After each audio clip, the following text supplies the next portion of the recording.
नमस्कार। मैं doctor Sanjeev Kumar, consultant onco surgeon, Roman memorial hospital.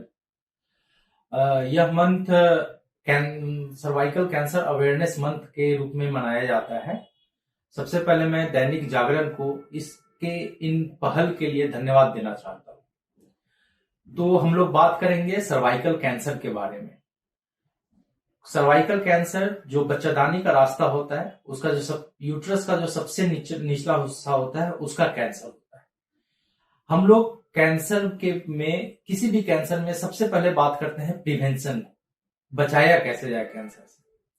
तो यह कैंसर मोस्ट कॉमनली एक वायरस होता है जिसको एचपीवी वायरस बोला जाता है, उसके द्वारा यह फैलता है, जो कि कांटेक्ट में आने में जब महिलाएं पुरुष के संपर्क में होती है, उस समय यह वायरस जो होता है उस जगह पे जाकर बैठ जाता है।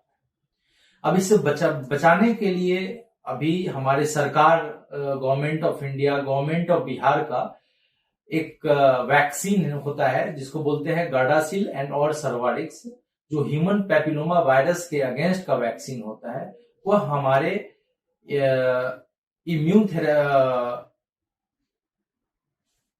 हमारे बच्चों को जो 9 साल से ऊपर के होते हैं, 9 साल से लेकर 15 साल की जो बच्चियां होती हैं, उनको इम्यूनाइजेशन की तरह फ्री ऑफ कॉस्ट दिया जा रहा है।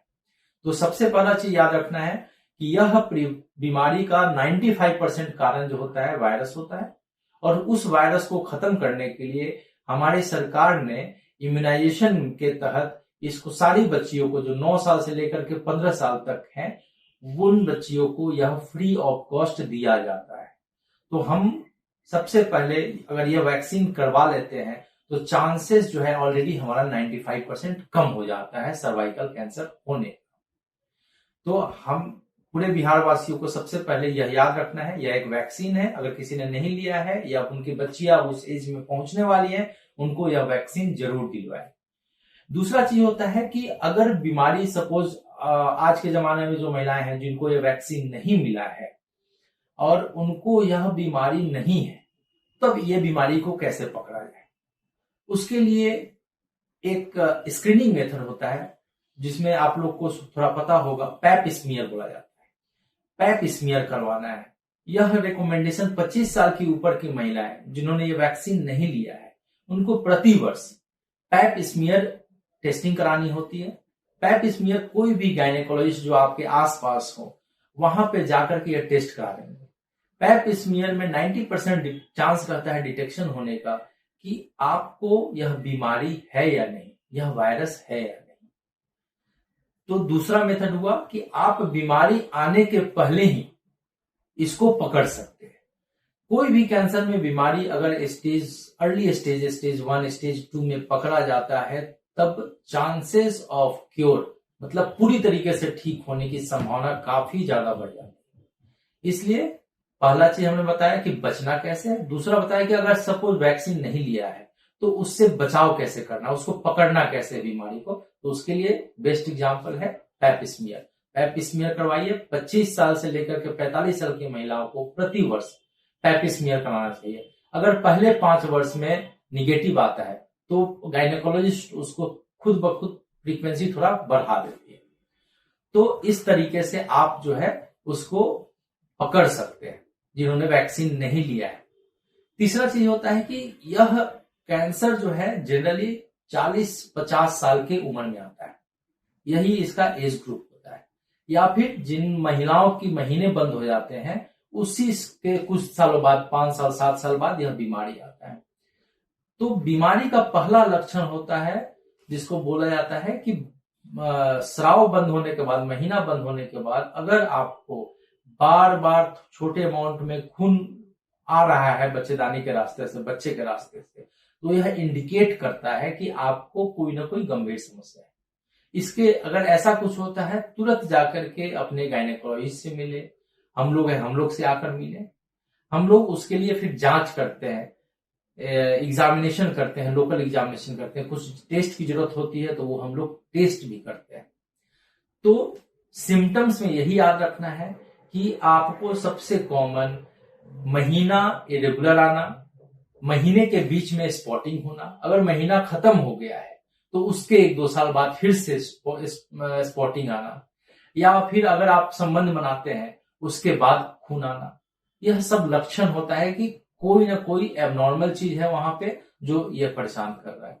जब यह बीमारी एक स्टेज से दूसरे, जब ये महिलाएं इस सिम्टम्स को, इस लक्षण को इग्नोर करती हैं, उसके बाद उनको कमर में दर्द होना, यह भी एक बहुत बड़ा सिम्टम्स होता है, क्योंकि बीमारी उस जगह से दूसरी जगह फैलने लगा है। पैरों में सूजन आना, तो इस टाइप की अगर कोई भी समस्या होती है, अपने डॉक्टर से मिले, गायनेकोलॉजिस्ट से मिले।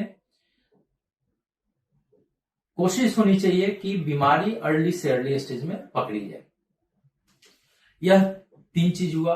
अब होता है, हम आपको बताना चाहेंगे कि बीमारी, अगर आप कोई मरीज आया जिसको यह बीमारी है, तो क्या यह बीमारी का इलाज संभव है? कुछ बीमारी शरीर में कैंसर होते हैं जिसका इलाज पूर्णतया संभव होता है। उसमें से एक बीमारी सर्वाइकल कैंसर। अगर सर्वाइकल कैंसर अर्ली स्टेज 1, 2, 3 में पकड़ में आ जाता है तो इसका इलाज बिल्कुल संभव है। स्टेज 1 और 2 तक हम लोग सर्जरी करके उसको पूरी तरीके से हटा देते हैं। उसके बाद जो स्टेज आता है उसमें हम लोग कीमो और रेडियोथेरेपी देते हैं, जो कि सर्जरी के ही इक्विवेलेंट आउटकम देता है, जिसका अगर अच्छे से काम कर गया, बीमारी पूरी तरीके से गायब हो गए, तो मरीज का आयु 10 साल, 15, 20 साल तक बढ़ जाता है। तो हाँ, सर्वाइकल कैंसर का इलाज पूर्णतया संभव है। थोड़ा सा एडवांस स्टेज में भी इसका इलाज संभव है। यह बीमारी जो हम लोग आते हैं, सर्जरी कैसे किया जाता है? सर्जरी का 3 मेथड है।